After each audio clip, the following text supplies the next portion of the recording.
Well, good evening, good afternoon, good morning. I hope you haven't tuned out already. It wouldn't be a Ryder Cup episode without some Ryder Cup music from. It's that Ryder Cup music that Lee Westwood had pimples on his chin. He was there, but we know that Lee Westwood's been in the Ryder Cup for about 30 years, but he was in that little footage.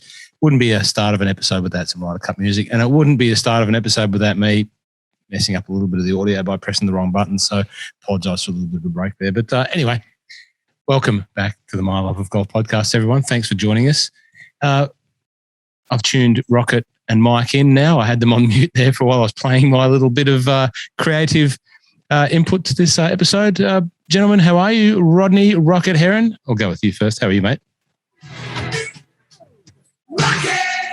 See, you're smiling now. You're smiling and laughing. That's the way we like to start the podcast, with you smiling and laughing. Just roll with Rocket. Yeah, so, and hopefully Rocket doesn't call me at 9:30 in the morning and tell me how crap my audio is from last week.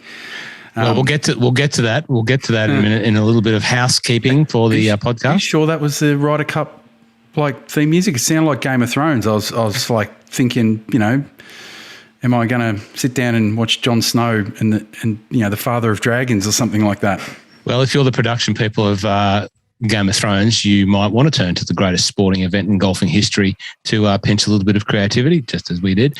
Who will reign supreme on the Iron Throne? Exactly right. Magic Mike, how are you, mate? Yeah, very well. Just plugging away, getting ready. Big week. The two bald men of the podcast have hatted up. Well, I'm always hatted up, but Mike's hatted up. It's a very special hat. It's a special fortnight for the young man, because the doggies are up and about in the All Melbourne AFL Grand Final. He's got the doggies flat cap on. I like it. I don't mind it. No, it's it's very weird. It doesn't feel like finals just yet. I don't know why. I think next week, once they sort of start to get a bit up and about, then I'll feel a lot happier and I'll feel a little bit more nervous. But at the moment, it just feels like we kind of played a bit of footy interstate, and this next week might be a grand final. So it's a bit different. Still won't feel like a grand final when the grand final comes around, because it ain't at the home of the grand final. And there ain't much happening in Melbourne town. Still, no more golf. Well, not no more golf, but no golf. We thought there might have been some golf today, but the only golf that's being played are the illegal golfers, which are out and about there doing the illegal golf. Do the right thing. And not repairing their divots, the dirt bags. That's it. And we get it. I get it. It. I get it. I get why I talk to people every day. I tell you, I've been at the store, and the phone rings, and people are still buying golf gear. And I really do appreciate anyone that's invested in golf equipment in any of the lockdowns, but the last lockdown in particular, whether it's at my Drummond Golf store, whether it's the other Drummond Golf stores through Sydney, through Victoria, or any one of the competitors. If you bought some golf gear off a golf shop guy, thank you very much. But everyone asks me, do you know when we're getting out? Have you got any insight? You should know. You're the golf guy. And unfortunately, I don't know when we're getting out. I just turn to the same press conference at 11 a.m. most mornings and look for the direction. And today we look for that direction, and the direction didn't come. But we do have a few more freedoms. So anyway, enough of the COVID talk. A little bit of housekeeping before we get into it, gent, because we want to talk about Ryder Cup. We've got a little bit of Billy Horschel to unpack, which is sort of Ryder Cup related. But housekeeping. Rocket, yes, do you have your audio? Can we just do an audio check because we failed on the audio front with you last week, and I apologise to the listeners. Thanks for the feedback. How are you going? Testing 1 2 3 2 2 3 2 2 2 for 22. Did you get the check? Very good. Thank you. That seems to be coming through. And thank you to the two upkeepers of performance of this podcast and now upkeepers of video performance of the podcast. So if you haven't, one of those upkeepers of performance is Ma Rocket down there in Port Arthur, Tasmania, who was the first one to chide her young man about the lack of audio performance. Apologise. I hope it's good. I hope it's good. She's going to give me hell again. Ma Rocket, please, as the leader of the team, I apologise. I accept full responsibility for the lack of audio performance. I did stay up till about 2:35 in the morning trying to adjust it. It was just a task that was too big and it was beyond my technical capabilities. I just hit the send button. I thought it was fixed. It sounded okay, but it wasn't, so apologies. But thank you for the feedback. And hopefully some of you may have noticed that the podcast, maybe not every episode, but we'll keep it going while it's a good thing, has gone live with the YouTube. We are now YouTubers. It's official. The podcast, and it's not just the audio episode. I've had it edited. There's an intro. There's some professionalism about it. It's now on YouTube. So the other upkeeper of performance in our podcast, we've only got 5 listeners. Who are they, Rocket? We've got Ma Rocket. Who's the other one? Oh, there's a couple of the acolytes. He's up there in the standing alongside Ma Rocket. He's my version of Ma Rocket. It's Pa Flanagan. He's discovered YouTube in his retirement, and he'll be listening to this. So, Dad, how are you? It was his birthday during the week. Happy birthday again. Happy birthday on behalf of everyone that listens to the podcast to you. September 14. He looked at the podcast YouTube video because he loves YouTube. He sits there and watches a lot of it, and he's now discovered us on YouTube, which is great. And he gave me some feedback. He said, 1, trim the mustache. 2, smile. 3, keep your hands away from your mouth. There was probably 4 and 5 and 6, but I've really tried to, I'm going to try and implement that. It's a work in progress, but, we'll keep playing along with the YouTube. Please, and just lastly on the YouTube and a little bit of housekeeping. I did put out another YouTube video, which, have you guys seen the YouTube video that I put out? I did. Is that a yes, Rocket, or is that a? I think I did. I saw it. I haven't watched it. I feel like the school teacher asking, "Have you done your homework, son?" No, I haven't. I've been a very, very distracted boy. I stood there with the cameras rolling down after doing some click and collect work in the golf shop, and turned the camera on and did a what's in the bag.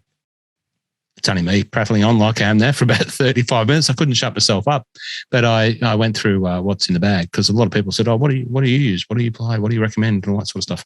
So I thought I'll just make a video. The reason why I made a video and put myself out there is A, to try and practice the feedback from Mr. Flanagan. Thank you very much again. But B is because I'm in this sort of lockdown period. Obviously trying to keep everyone working that works in the team. Drummer Golf have asked me to make a little bit of YouTube video for them, which was a massive compliment. They're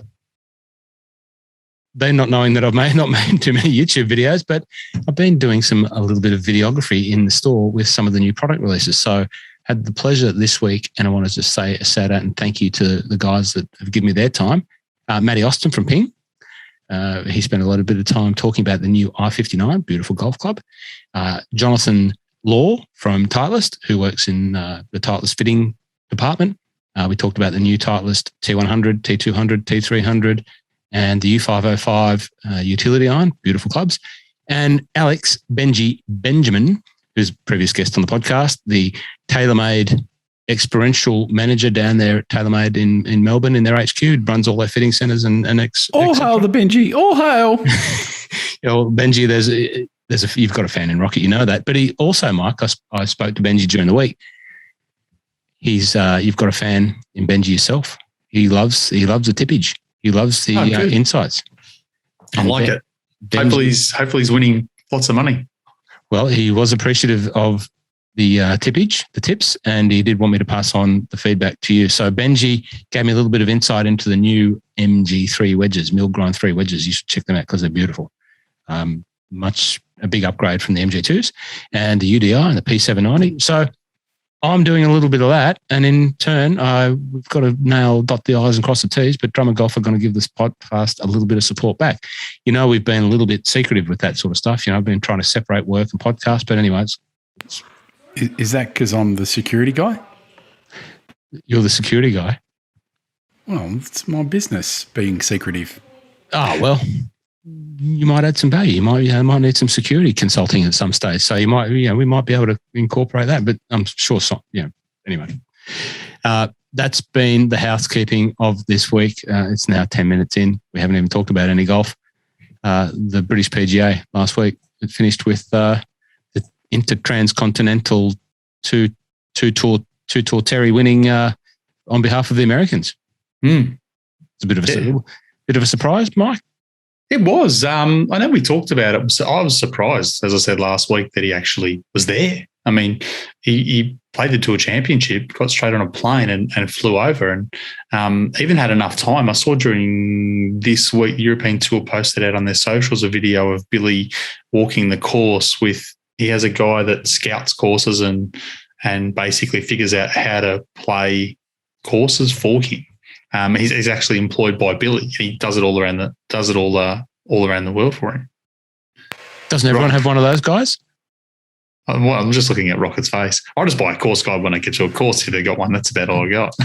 So hold on, can we just unpack that? So just Billy Horschel, yes, has a guy, yes, on Team Billy Ho, Team Billy, yeah, that runs around the world in advance of Team Billy arriving. The forward scout. Yeah. Scouting out the courses, making mental maps, making plot maps, making green reading maps. I didn't watch the whole video, so I sort of skipped through it and watched highlights of it.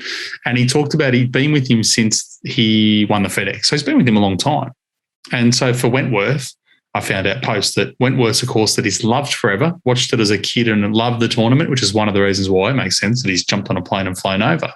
But they showed footage of this coach walking on the fairway and saying, right, this hole here, this is where you want to be. Let's try 2 or 3 shots. The back pin's going to be there. It's like almost a 4 caddy getting there literally ahead of time and figuring out what's the best way to play this course. I still can't believe Rocket's jaw has not lifted more than an inch off the floor.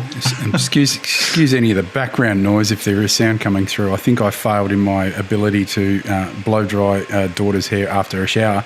But has Billy Ho... Ma Rocket, can you sort this out? Can Ma Rocket, please? Has he employed a Navy SEAL to be a forward deployment recon guy? He has, and he's clearly doing amazing. He's doing a good job because he won. I've never heard anything like that in my life. That is genius. If you're a top line player, why wouldn't you do that? Yeah, makes sense. I mean, if you're playing the same courses every year, I'm sure he doesn't need him to walk him through, sawgrass, but he certainly would help. You think about majors, other tournaments that you play overseas. Like, you think of every major, like send a dude there for pay him to go there for a couple of weeks and do recon. Yeah. So this is what he does. So yeah, interesting. Well, he did go low on the final day to usurp the challengers. Kiradeka Apibana. Yeah, they're right. Threw it away, maybe on 17. My mate Laurie Cantor, which was one of the little sprinkles we mentioned last week, and he was 250 to 1, so that would have been lovely. But he's missed by 1. How excited were you getting when little Laurie was coming down the stretch and you had a couple of little salt sprinkles? I won't lie, I literally had $5 on him, so it was still going to be a great day at 250 to 1. But I think I messaged you guys beforehand. I thought, I don't have the feeling he's going to win. I can't start for this. I'm going to bed. So I didn't watch any of it. So to get up the next day and see that Billy Ho's, I think, birdied the last hole to win by 1, it was probably should have stayed up and watched it. Would have been a reasonable go. And he had to lay up, so he had to get up and down. It was a brilliant third shot. It's a terrible last hole. Of course he has to lay up because you've got to lay up off the tee shot and then still have a ridiculous shot in. It's the worst hole ever. Thanks, Ernie. Quite a few eagles, quite a few guys going for it and reaching in too. And the way that the pin... Because all the backboards. Look at all the backboards back there. No, they just landed launch it in there. They landed up short. It just feeds down and goes from the right, feeds down to the left. Justin Rose, it was only it was a birdie, but no, it was a 3. I can't remember. Did Rose eagle the last? Did Rose eagle the last to miss out on Ryder Cup selection? I don't know whether it cost him Ryder Cup selection, but I mean he shot 65 in the final round, but I'm not sure whether he had eagle in the last. But okay, yeah. well he slung one in there. It was close. Maybe it was for 3, but maybe it was for birdie. But anyway, Kiradech sort of fell out of bed and hit 3 OB, but luckily enough they found the first one. I have no idea how they found that because I don't know if you watched any of that Kiradech play that hole, Mike, but the first one went on the out of bounds side of that big hedge into someone's stately Wentworth property. He hit another one which went onto the tennis court, and then he hit another one which was somewhere in play. They end up phoning the first one, so he made 6. But that was it for him. Which hole? I think it was 17. Oh, so because they got the OB on the left. It's actually there's OB left and right. Yeah. So because it runs through the finery of because it slopes right to left, left to right, and then the hole goes hard dogleg right to left. So Kiradech went pull, and then he blocked it right, and he could have been playing his 8th, but ended up playing 1, 2, drop 3. So nearly could have pulled it into the pool. Pretty much. And the funny thing was when you're watching the vision, you could see other balls out there. Someone had already had even a left to left. But anyway, Kiradech could have got it, but he smiled as he does. Kiradech's he's a character of the tour, and 100%. Was he still vaping? Didn't see the vision of him vaping. Probably was, but he would have been. And his Lamborghini salesman or his Rolex watch salesman would have been sitting there, just rubbing his hands together, hoping he was going to collect. Probably just missed. Goes with the turf. So anyway, who else was up there and about? Why didn't Bezuidenhout out? Did Bezuidenhout, he was up there? Fifth in the end. So Jamie Donaldson was T2 with Barnrat and Cantor, then Bezuidenhout. Beef Johnson 6th, Laporta and Rose in 6th, T6. Why? And the other sprinkle, Crocker. It's about the best finish from Beef for a very long time. Yeah, it is. He hasn't been up there for a while, has he? No, I think it's the mental demons that plagued him for the last couple of years. He lost a lot of weight there for a while. Really? He went on a real fitness kick and lost a bit of weight. I don't know if he's put it all back on, but he was he finished. I'm just looking at his results now. So in the Irish Open, he was 9th, but then Scottish Open 102nd, Omega Masters 60th, 88th. That's the Italian Open. So nothing since the middle of the year. Bezuidenhout needing an eagle on the last to potentially win. What? Just didn't hit the drive long enough to go for it in 2? Didn't see that, Mike? I didn't see it. No. Okay. Anyway, it was. I don't know what you thought about Billy Horschel winning, but it certainly opened up a bit of media street for him because it gave him access to voicing his opinions on maybe that he thought he should have got a call from Steve Stricker, Ryder Cup captain, about missing out. Yeah, or at least look, you're not getting in, but this is why. But just got radio silence. Well, at least he doesn't have his wife controlling his Twitter account, just doing a hatchet job on Steve Stricker. Yeah, well, the talk about the American team, the average age under 30, it's a total... Average IQ under 10. It's a total new look compared to a Team USA that we've been used to. You look back over the last few Ryder Cups and who's been there, and none of those guys are there. No Ricky, no Webb, no Phil, etc., etc. There's just young guys, and it's actually a really good team. It's actually a really good team. So banking on the rookies, a lot of rookies in there, but are they imploding already? Because there's a lot of stuff going on. The Patrick Reed, Twitter's, war. Brooks was, created a bit of beef there with the team. The Brooks one is going to be the biggest challenge because is he going to be fit enough? Yeah, he's made his comments that I've seen. if anyone hasn't known, I'm 5 weeks sober now from social media, so I'm watching nothing. So I got Mike sending me screenshots of stuff going, you have to see this. I forgot you're not on Twitter. And so I get a giggle. It's exactly what you said, mate. It's the biggest story. He's hurt his wrist and withdrawn from Tour Championship. Now that probably cost him $100,000, 150 US. So money's money. But it was just really interesting comments today. Look, and I didn't watch a press conference. I'm only reading the script. And when you read the script, it doesn't take tone into account. So effectively what it gleams from it is he's just effectively saying it's a different week, Ryder Cup week. It's really, you've got to be up and about. It's not like a major. A major, I can kind of do what I want. I can stay calm, do my practice round, do my own thing, whereas Ryder Cup's not about that. And it was almost echoing, this is a team thing. I really like the individual thing. But to talk about that the week before, it's such a weird thing to do.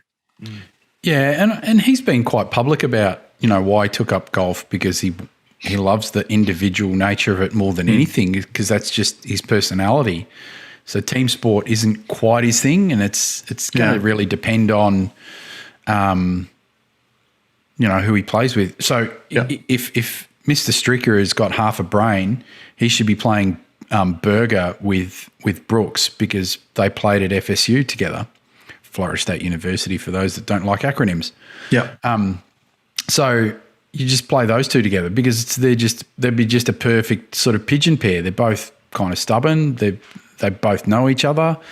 And I think they would work well together. And that's the other thing, is that we'll call it pivot away from Brooks and all the Bryson stuff that'll just get drummed up by the media. It's just making sure that you pair the right people together and play the people that you need to solve your problems with foursomes. Four balls is not your problem. Foursomes is your problem. And that's personality and finding the right people that can just golf the ball the right way and not just go for the bomb and slappers. So Bryson shouldn't even be allowed to. He shouldn't play any foursomes. If Bryson plays, I guarantee that team will not win. Yeah, it's funny thinking about who they'll partner him up with. Just looking at the list, I mean, obviously there's people that they just won't put him with. He's not going to play. I mean, he's slow, so he doesn't want to play with someone fast. I just think that they're better off putting him with no one. Maybe Morikawa, God forbid, Colin. No, see, again, it's foursomes. So foursomes is still the reason the Europeans nail foursomes, because they're not. If you just look at them and the driving distance thing, right? The Europeans are not the longest. But the thing is, though, what they've got the most of is tee to green, really good ball strikers. Yep. So you put all of them together. So when it comes to foursomes, they kill everyone because they hit it more fairways, more greens than anyone, and they put themselves in the position to win holes.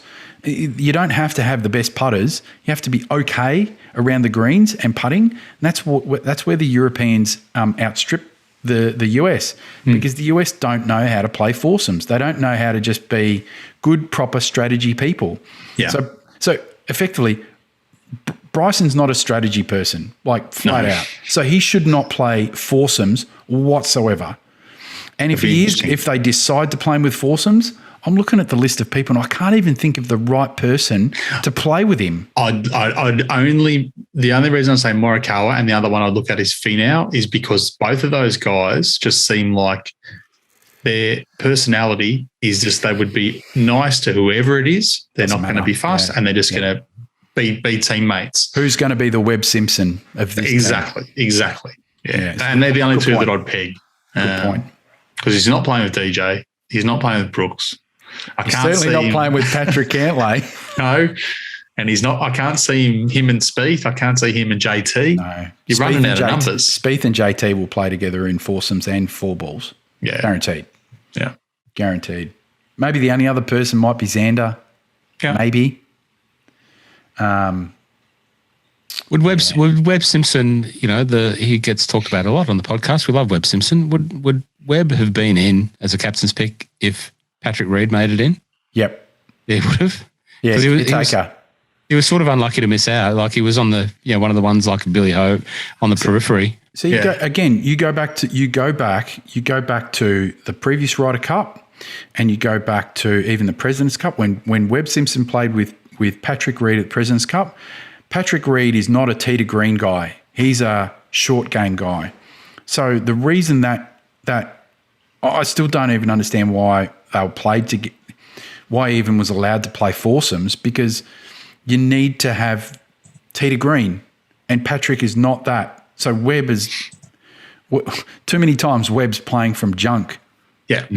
And he's not long. I mean, it's no secret that they're looking for players here with length, and he doesn't tick that box. I mean, he's an exceptional player, but he's not long. Actually, if Stricker's got half a brain, he should be playing. Who was it Cantlay and Schauffele that were paired together during the President's Cup? As a team, because I'm trying to remember who Patrick played with during the President's Cup, because they were just unbeatable. I actually have to look it up now. That does ring a bell. I can't remember. Oh, I can't remember, because when we were there, I was too busy, trying to gag you from yelling out terminal velocity from all around the course. Hey, you weren't near me at that time. Terminal velocity. Did he hear me? I only did it once. Oh dear. Yeah, Cantley Schauffele. There you go. They lost the foursome, the Thursday four balls to Im and Hadwin. So again, Im and Hadwin, ball strikers. Then they played Hadwin, Neiman. They won that one. They lost to Answer and Im, again, ball strikers. But the thing is, and then they beat Im and Smith in the foursomes. Cantlay, Schauffele. It's a good team. Yeah. So who are the rookies? Who are the rookies in the US team? We've got Morikawa. We've got Berger. Who else have we got? I think Harris might be a rookie. Yeah. Mm-hmm. I think Tony. No, Tony's been before. Has he? Yep. Did he play in France? Pretty sure he did. And then Scotty. Scotty Chef. Chef, of course, yeah. When was the last Ryder Cup? It was 2016, wasn't it? No, it's 2018. Ryder Cup, yeah, in France. 2018, France. It was 2016. I skipped one, What am I doing? I keep thinking it's every 4 years. It's not the Olympics. No, it's the Ryder Cup. Or the America's Cup. It's the Ryder Cup. Let's hope they never change the Ryder Cup to make it into what the America's Cup now is. Foil boats. That's diabolical. Yeah. Anyway, I'm sure that won't happen. There's a quick Rockets rabbit hole. Go look for the Swan Lager ad from 1983. They said you'd never make it, but you finally came through. Sing it, Rocket. Jeez, loose Rocket. You on the Kraken? You on the Kraken's Rocket? No, my trusty engineer bought me a nice new Japanese single malt. Oh, so does. Thank you. Oh, so doesn't he? Yeah. So who do we say were captains? First up captains picks. I can't even remember anymore. So you had Scheffler, Cantlay. Yeah. No, Cantlay, mate. No, Berger. Cantlay, yeah, Berger. So you had the first three I think were picked was like Berger, Finau, and Harris, and then you had Xander, Scotty, and Spieth. Spieth was the other one. I think Spieth was in the first three. It's a good team. Like it's solid picks. Yeah. And I mean, you look at the guys they brought in, Finau, Long, Scheffler, Long. They stack up. Scotty's got the right temperament. It's a big time event. I listened to the Shotgun Start one when they talk about Scotty Scheffler in terms of, he just turns up, or it might have been the no laying up one. I can't remember. I've lost track. But, you think about his record in big events. He hasn't won anything, but he turns up. 100%. He's going to turn up. And, his results this year in the majors, he's 18th at the Masters, 8th at the PGA, 7th at the US Open, and 8th at the Open. That's reasonable golf. I think they rattled off his majors for the last, 8 majors and like he's only had one outside of the top 20 or something. And Texas lad, the wind gets up, he'll thrive on a long, windy track. And it probably will there as well. Yeah. Yeah. Look, sounds like you two guys have written off my boys in the European team. Absolutely not. Oh, okay. Oh, sorry. Sounds like it, but no, okay. No, we're just talking about the American team. Okay. They're a really good team, but the thing is that comes down to, is Steve Stricker going to be a Ryder Cup captain, or is he going to be a shill for the Sith Lords of Ponte Vedra?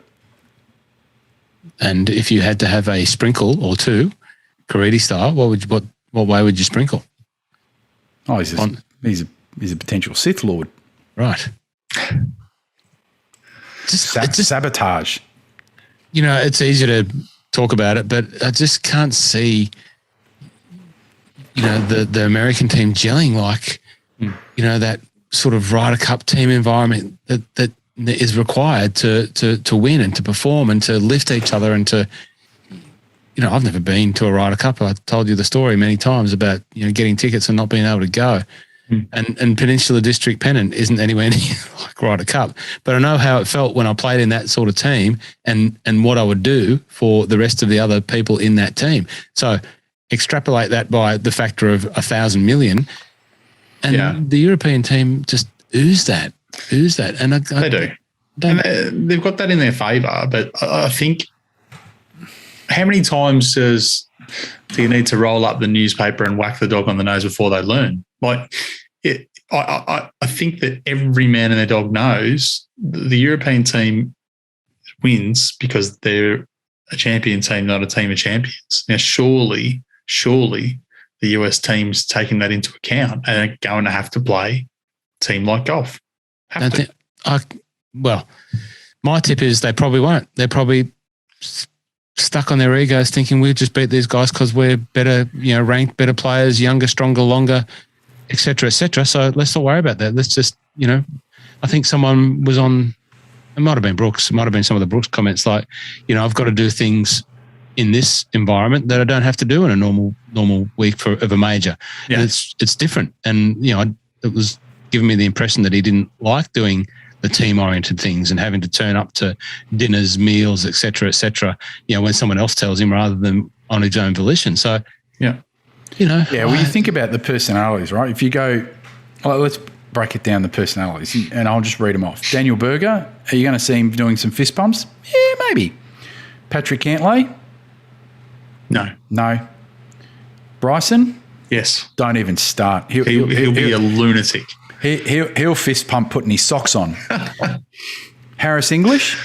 No. I reckon he's a Georgia boy. I can see him getting involved in the team. Oh, Georgia quiet. But went to Georgia University, is now infecting this podcast, is it? Yes. Tony? Yeah. He's made of the right stuff. Yep. DJ? No. He's still thinking about grounding his club. No, actually, he wouldn't. He would have forgot. He's not even going to remember that he's playing at Whistling Straits and what happened. Brooks, I love him, but he's whatever. Colin, yes, I think there's a little. He may look like a little bit of a robot, but I think there's a little bit underlying where he's made of the right stuff for Ryder Cup. Yeah. Xander, yes. Scotty, I reckon so. 100%. Jordan and JT, like they are the epitome. They're like the young Ian Poulters, but with majors. Yeah. I'm with you. I think that's a perfect set. All those exactly what you called out. But I think the key is going to be DJ doesn't need to do anything, doesn't need to fist pump, but he's got to bring his A game. Oh, big time. If he doesn't bring his A game, he's holding up space. Who would they play him with? Once upon a time, you'd say Brooks, but I don't know that they're going to do that now. I don't know how well they get along. They can't play together. Yeah. Is Berger someone who, did I hear that he's someone that might be likely to get in someone else's face? You know, he might, you know, like is that someone you'd put in with a DJ, you know, like to? No, you put him and Brooks together. All right, okay. He's the perfect foil for Brooks. And the other thing as well, then, as I said before, they both know each other because they both played in the same Florida State university team together. Fair enough. Okay. Does someone get sat out? Does Bryson get sat until the singles? Should. Oh, look, playing him in four balls is probably okay. Just depends on who you're playing with. Yeah. But you can't play him in foursomes. He's too loose. Okay. And Whistling Straits is not a place that you can be loose. Yeah, it's a long course. It's going to play pretty long in September. What are we? End of September. So you got the autumn. It's going to be colder in that part of the world. So the course is going to play long. But if you're missing fairways, you're going to put your teammate in the worst position. And you can't have a loose unit like that just lacing away at drivers with no strategy, just trying to overpower a very, very long course and, just do this all the time. Yeah. No, I agree. And look, if you think about the guys that are in versus the guys that are out, and I know, Ross, you gave me lots of notice today to have a look at some driving distances and stuff. 30 minutes. Hey, I was driving home from work. I was still in the car. It's a bit of a tricky one when you want to look at driving distance, because when they measure it as a stat, they don't measure every drive. They pick 2 holes each tournament, and they use those as the measurement for what your average driving distance is. They'll try to make sure that they put going in different directions so there's no wind pushing it around. So if I just looked at driving distance, it's a stat that I don't love just because as a standalone, because you might get someone who, for instance, is playing a par 5 and is a reasonably long hitter. So say Tony Finau, and he might tee for 3 wood, whereas someone else might hit it driver the same distance. And when you look at the driving distance for the day, they measure up exactly the same, but we know that Tony's a longer driver than he is. So I cross-check that with strokes gained off the tee, which will pick up a bit more data. And if you look at the guys they've brought in, they all, Scheffler, when you add those together, he's ranking in both of those, he's ranked 27 on tour on average between two. Finau 34, right? So two guys they've brought in. The guys that missed out, Kevin Na, 169, Kevin Kisner, 164, Patrick Reed, 132, Webb Simpson, 114. So when you're looking at people for driving distance, the guys that are just outside, they're miles away. They're so far down the rankings. It looks very clear as to where they've gone with the captain's picks. Yeah, no poofers at Whistling Straits. No, you need to bring the big lumber, and that's it. And Billy Horschel's probably the only one that you could look at because he is ranked 116 on tour in distance. But he's not short. No, but he's 35th in off the tee, so he's gonna make up for neglecting on the distance by fairways hit. So again, I still think he's probably first alternate. I mean, certainly not Patrick Reed. Patrick Reed is absolutely there's someone to play with Bryson, Bryson and Batten Boy. So I would like to see him get in. I really would. If Brooks is injured and he's going to miss, if that does occur in the next week, I'd really like to see Horschel get in. And again, he's the right sort of person to have there as well. Oh, absolutely, another Florida boy. Yeah, and he'd be very much firing him up. Yeah. Okay, so we like the US team. We like what he's done. It's going to be interesting. I'm still of the camp that maybe their previous behaviours they still might not learn, but could be wrong. We can go through the European team. Let's go top to bottom. Well, we've given 25 minutes to the US team. Got to give equal amount of time to my team. Well, we've got Paul Casey, Popeye, who's been playing really well. He understands what it's all about. Mm-hmm. We've got Matty Fitzmagic. What's this? He's going to be second Ryder Cup or something like that. Potentially, yep. Yeah. He's not long, but the thing is, though, he's just going to be he's going to be thereabouts. He's going to grind someone and just annoy the living suitcase out of him. Yep. Actually, he'd be the sort of person I'd love to be up against Bryson because he would drive Bryson mental. Then we've got the Hare, Mr. Fleetwood. Now they're talking about someone who better bring their bring their A game. He doesn't have Francois Molinari anymore, so we need to pair him with someone else. We've got Sergio's back, baby. He's back. We've got my man Tyrrell. There is no more passionate man on the planet than Tyrrell. You know, there is an expectation that there's going to be something snapped over the knee. That's for sure. Then we've got Victor. I think he's a rookie. Victor's going to be a rookie. Mr. Lowry's back and back in form. You look at all of them there. You got people that have got a little bit of fight, a little bit of passion. We've got Raws. There's no more passionate sort of Ryder Cupper than Raws. We'll probably be rocking no cap because it might be a Nike thing. Bit of scuttlebutt. Then we've got my man in the background. The best video you'll ever see when a man talking to his son, 2016, Ian Poulter to Joshua Poulter, the man that is the epitome of the Ryder Cup, Poults. He is the man. Then we've got Rambo, like the feisty Spaniard. Then we've got Burnt Cheeseburger. No idea what he's going to bring. And then we've got Westy, bit of Westy Island. The man, I think, after his 2016 Ryder Cup, which he stunk at, he is going to absolutely come out all guns blazing because his last 6 months have been a bit light on. So maybe he's been down in Portugal, a couple of vineyards with the bride, and he's ready to go out on a high note and give those septic tanks a bit of a whipping. How many Ryder Cups for Lee Westwood? I couldn't count that many stars against his name of the stars. He's been there for about 30 years. I think 2018 was the only one he's missed in recent times, unless I'm mistaken. But I think he's been in every one since like 95, 97. Yeah, right. He was quoted during the week saying, "I don't care much about golf anymore. It doesn't bother me. I don't think too much about it, but I think a lot about the Ryder Cup." So, he's like in a footballing sense. He's that old guy that plays in a certain position in a football team, soccer team. I'm talking about, not Aussie rules. That doesn't matter how old they get, they just always get the better of their opponent, whether it's mentally, physically. They always find a way to shake someone down, and I think he fits that sort of role.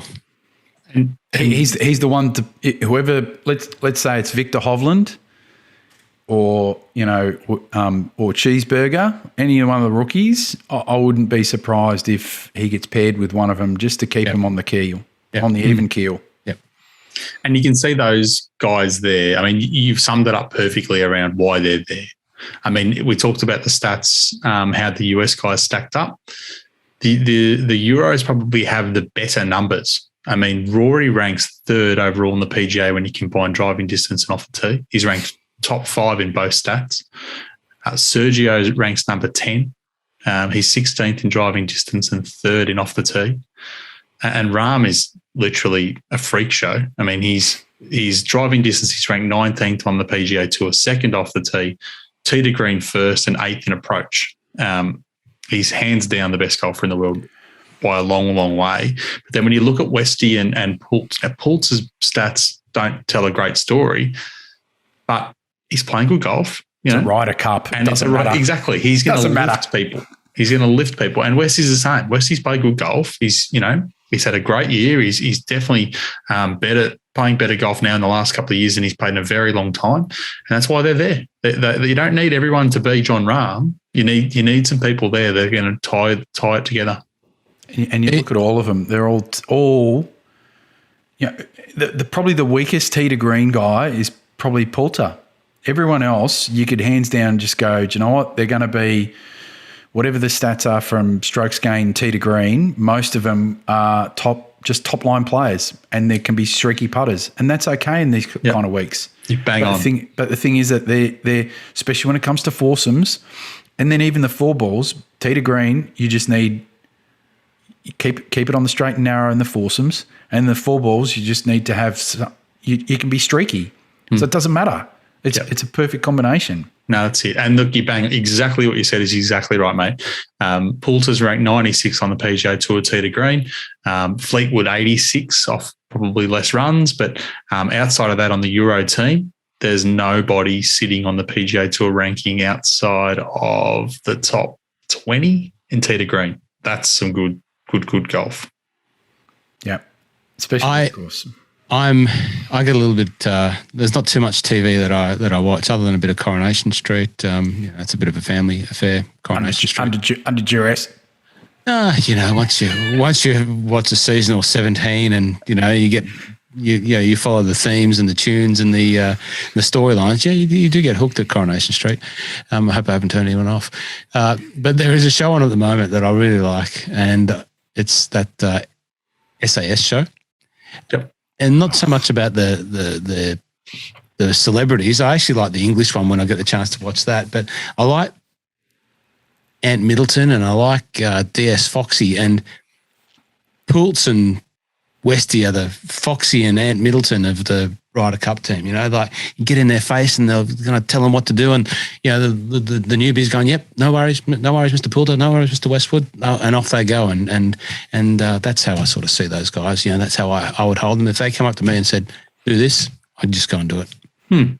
If Poulter is not, this is probably going to be the last Ryder Cup that he probably makes it into, potentially.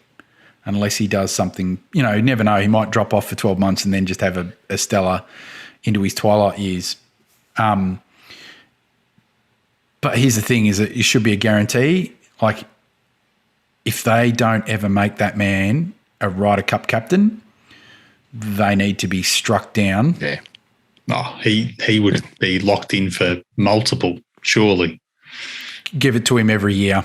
There's no one that lives and breathes it like this man. No one. You were right. I listened to the podcast, the No Laying Up one, with Luke Donald this week, and he talked about them announcing a couple of extra captains, and he said that there would be people that would get named late because they were in the mix, and lo and behold, who gets called up today? Your boy, Stenson. So he must have been really close. He was, it came down to the wire, like we joked last week about Sergio and Phil Kethel up in Sydney, quoted us going, is there a Ryder Cup without Sergio?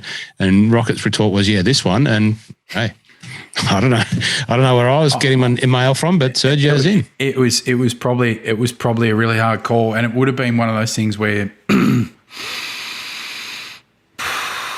it would have been hard to split them, to be honest, because Stenson, the unfortunate thing is that Stenson hasn't had a great last 12 months, 18 months. Let's be honest. He hasn't been great. And he left his run probably just a little bit late. As did Rose.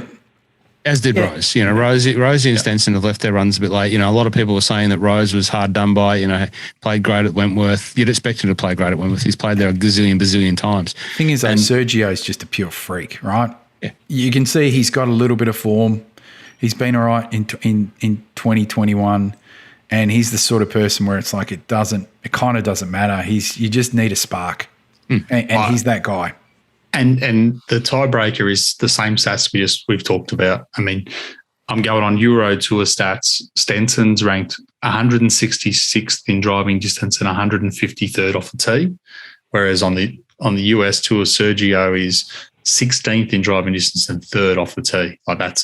If you're looking at a tiebreaker, you're picking the guy that's got the distance and hitting fairways. It's funny, you look at his swing and everything like that, and you just don't think he's going to be that kind of ball striker. He's tee to green really, really good. Oh, yeah.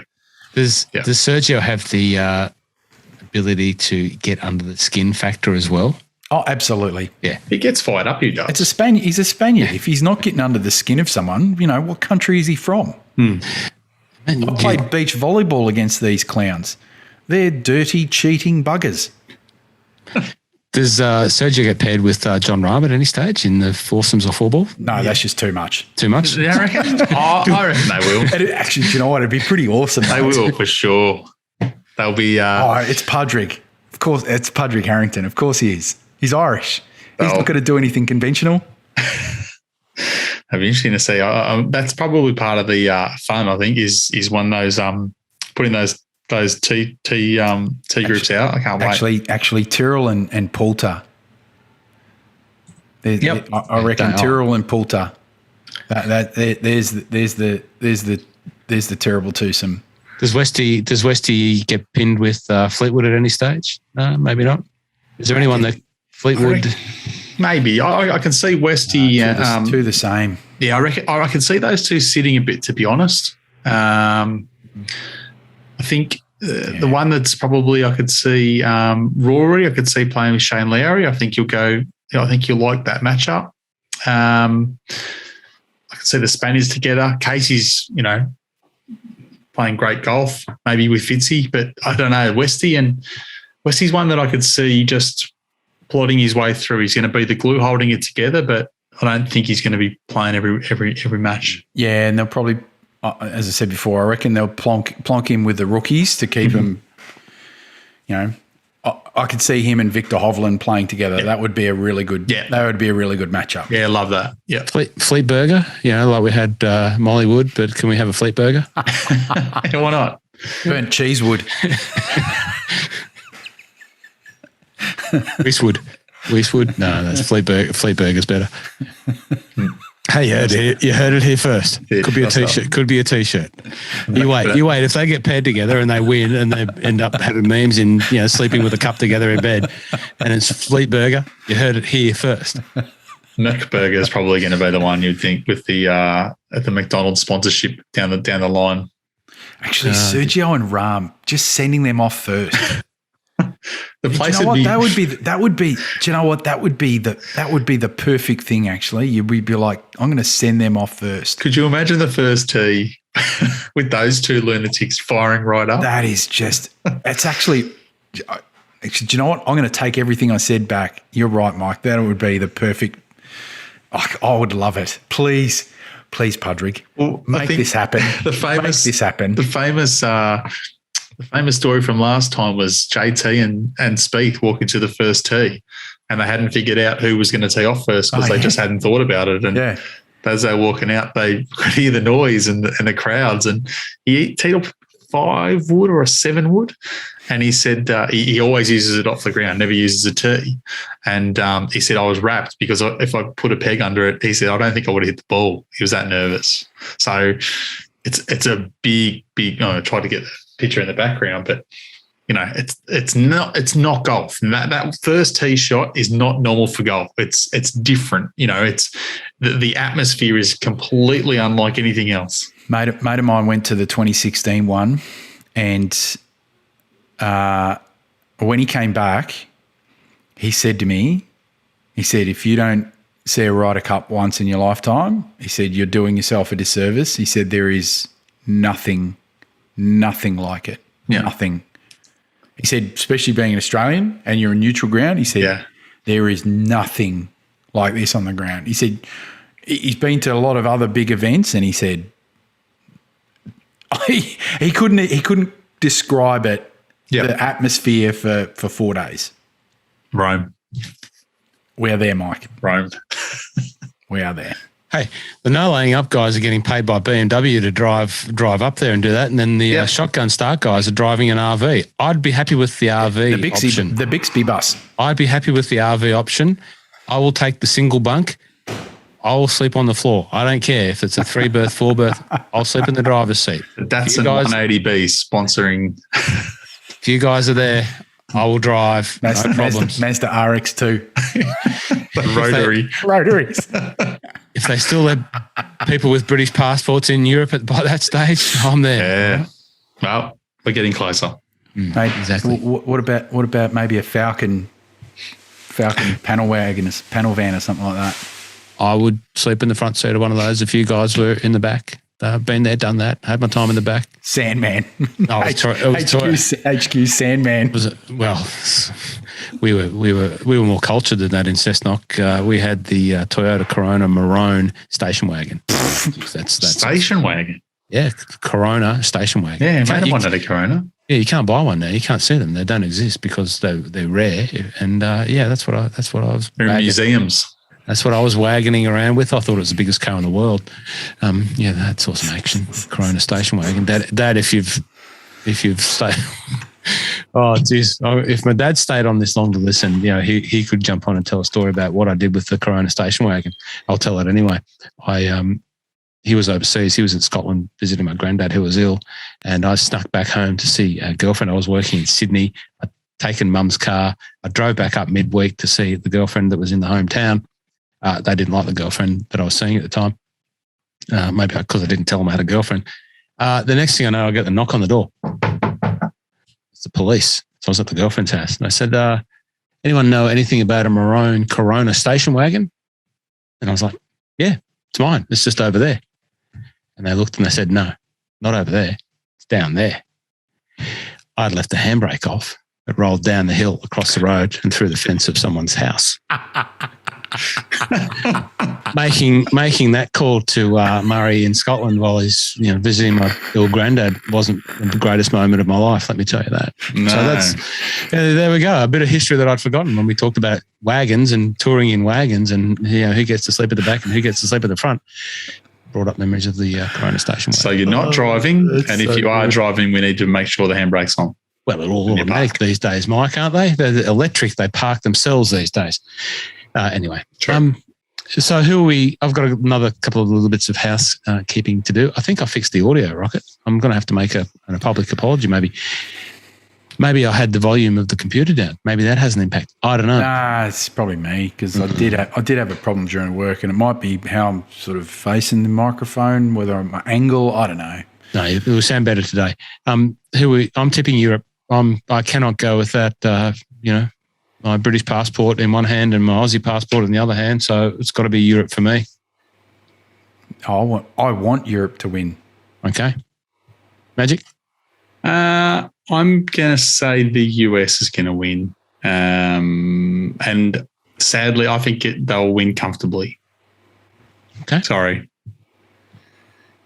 How many? That was a downer, wasn't it? That really softened the mood. I hope I'm wrong. I'm not betting on it. I'm not going anywhere near it. That's the vibe I'm getting. Little heart taps. Have you got anything there to thump on your chest? No. You got a logo there. No. How many? We have a few little, Mimwoo sprinkles. Nah, look, the only thing I'll ever really look at when it comes to these sorts of tournaments is I'll try and pick some numbers up. So whoever goes out the teams, I'll try and pick the winner of each one and multiply it out. So if you're getting $2 in each, it's 2 times 2 is 4 times 2 is 8. Have money on that at $8 and that's about it. But it'll be more of I'm just more interested in watching it than anything else. Okay. Rocket, anything else from you? I've got a couple of little housekeeping bits to finish up on. One little public service announcement, one little thank you. I don't have anything particular. 5 weeks sober on the socials has been weird. It's been actually quite refreshing. I have a wee rabbit hole. It's not really rabbity hole, but we'll call it it's been very helpful for me. Okay. Anyone doesn't know who Tim Ferriss is. Tim Ferriss in terms of Ferris, bit of an entrepreneur dude. A little bit unique. There's a video that he does, which I watched about 4 or 5 weeks ago, and this was the driver behind the Killing the Socials. And it's just, he calls it about note-taking and journal. It's like 19 minutes. I don't follow exactly everything he does to the rule. I sort of adapted it to what I do, and it's been a bit of a game changer for me on a day-to-day basis. Just, reducing the inputs, getting a lot of the rubbish out of the head onto paper early in the morning. The brain's been going into overdrive. I did have about 4 or 5 days where I was, my brain was going so fast. I had some pretty ordinary sleep nights. Okay. Well, it is a proven technique for mental performance, journaling. And that leads me into, and thank you for doing so, one of my little public service announcements. So one of the lockdown projects that Jamie Glazier and I started last year was to turn his content into some his training and his learning, his mental performance coaching into an online environment, which we did via the Insight Golf Academy. Well, we decided that we would take that up a notch. So I spent the last any sort of downtime I've had is helping Jamie build a new website and basically a new brand, which all of his work is now encompassed under, called mentalmastery.com.au. And that is the all-inclusive membership hub for Jamie's coaching. So you can jump onto mentalmastery.com.au for the price of a few golf lessons a year. You can get access to maybe about 5 or 6 digital courses of Jamie's work, video courses, where you can receive training on the same techniques that he teaches his elite athletes. He teaches his club golfers.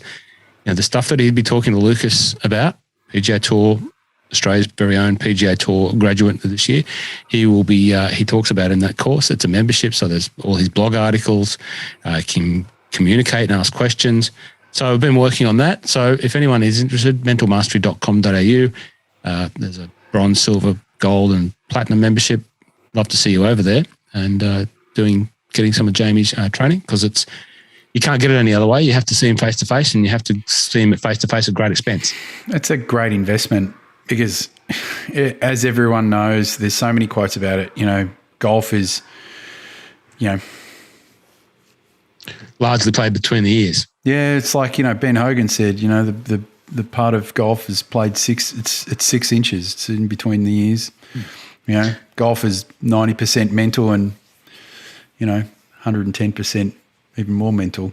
So thanks for reminding me about that with journaling, because journaling is one of the techniques and strategies absolutely, that Jamie talks to his golfers about, having performance journals, like even just mental scorecards, playing around, not just journaling pre and post or, daily journaling, but having a mental scorecard of how you felt during each shot during the round or each hole, and assessing that after every 3 holes. And it's a great strategy to, really get on top of, these high and low anxiety levels that and the stress that you put yourself under, especially in trying to perform and break handicaps and that sort of thing. So it's great. Thank you for doing that. The other thing I want to do is another thank you to the Aussie Golfer blog. So you can see that online, aussiegolfer.com.au. It's a blog and a media service, I guess. You can get a lot of golf-related content on there. On September the 6th, they put an article out that said their favourite golf podcasts that they listen to, and there's about 7 podcasts on there, of which we were one of the podcasts that was mentioned in that article. So he mentioned that he likes to listen to the personal nature of Ross and Mike and Rodney, or Rocket. They referred to Mike and Rod. You're gonna have to start bleeping my actual name out, because it just feels really weird. The only time my actual first name gets used is when I'm in trouble. Sorry, mate. And he also mentioned Ross is involved in the Mental Mastery Golf Podcast and Golf Rules Questions Podcast. So thank you very much. And the other thing is, we like to talk about health, men's health, where possible. Once again, check in with yourself during this time, because a lot of people are, as we get longer and longer into this Melbourne lockdown and Sydney lockdown, starting to get a little bit challenged in the space. So check in with your mates, check in with yourself. But one of the things I did recently on turning, did I tell everyone that I turned 50 recently? I know it's hard to believe, because I have a look, there's no wrinkles here. I know. It's insane to believe that I'm 50. I know. Thank you very much. You would get asked for your ID all the time. Pretty much. But one of the things that you guys are a fair way away of getting to this point, so you've got away, but I'm sure there are some listeners out there that are about to turn 50. Within about a week of you turning 50, you get something from the Australian Health Department, the government, through the mail, a little package that says, we want to test you for bowel cancer. And you have to basically take a sample of your poo and put it into these little vials and send it back up to the lab in Sydney, and they send you the results. So I got my results today. Everything's great. But I know someone in the industry that, also recently turned 50, did the test, and the results weren't as great. So it really is, and it's probably doing the test early has saved him potential. I buy that kit. I spend the $100. There you go. To buy that kit every year, and have done for the last couple of years. I ain't waiting. Well, I waited to the time when they sent it to me, and I hadn't really given it much thought. But anyway, not wanting to, I think it's not ending the podcast on a down, because it's an up, because of more awareness. The thing is, though, it's just, it's just don't wait. I'm not waiting until I get one. Yes, it's great that you get one sent, as soon as you turn the big 50. But the thing is, though, for $100, for a bit of peace of mind and just being on top of it, it's... So it's reminded me of a couple of other things. So, what I need to get attended to, and this is really important for golfers, at my age, especially with my skin type being fair-skinned, I can start to see a few little blemishes here on my hands, little marks around here. I'm showing my age, thank you. Sun damage, really important. So, get yourself checked out, people. Do the tests, get yourself checked out, be preemptive, like rocket preemptive strikes could save a life. To my friend and colleague in the industry, who's going through some treatment now as a result of getting one of these tests that could have saved his life, wish him all the best. So just be happy and healthy, guys. Do the mental work, do the physical work, and look after yourself. Yeah, on the skin one, I know that's another one I get super paranoid about. So sometimes every 6 months or it's every 12 months, I'm always having a bit of a check, and then I'll go see the GP or go to one of the sun places that check it out. I've had a couple hacked out of my leg that turned out to be benign and stuff like that, but it's better to be safe because that stuff is nasty. Oh, Mike, you're okay, mate? Everything all right with you, buddy? I'm good. We can't leave without saying good luck to Herbie. It's his first official start this week in the Fortinet in Napa, the old Safeway. So it's a tough. Normally a week where you'd sort of sit there and be all charged up for the rookies coming off the Corn Ferry, but a bloke named John Rahm decided to go and play there. So what's the tournament? Fortinet. It used to be the Safeway. It's had about 87 different sponsors. Yeah. It's the underperformance firewall open. Is that it's something to do with IT, isn't it?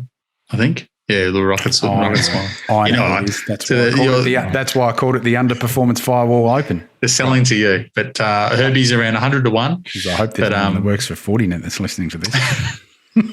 So good luck to him. It was great to get the scoop from Dom Azzopardi and put that little catch up that I had with him as a podcast the week before Golf Australia's podcast. We were able to catch up with Dom Azzopardi and talk to Tim about Lucas's performance. So we were there first. But once again, you can see Dom and I catching up on YouTube, where the real intention of me catching up with him and putting it out as a podcast and videoing it was to get a bit more practice about this whole video thing. And he gave me a chipping lesson in the backyard. So you can see my shabby backyard, me doing some chipping and Dom checking in with that. And we caught up a little bit about Lucas. We're both very boyish about Lucas's performance. His game suits America. He suits America. I think personality-wise, he suits being over there, wants to be there. So he's in a good space. He does his own thing, goes his own way, floats his own boat. But, let's see. Good luck, Lucas. All right, guys, that's it. We're done? We're done. Excellent. We are done. Thanks for listening. And we'll see. Bring on the Ryder Cup. Go Europe. Go Europe. We'll see you next week, everyone. And look forward to watching the Ryder Cup with you. And Rocket, any chance of getting back on the Twitters? No. Okay. We'll see you next week. Minus Rocket on the Twitters.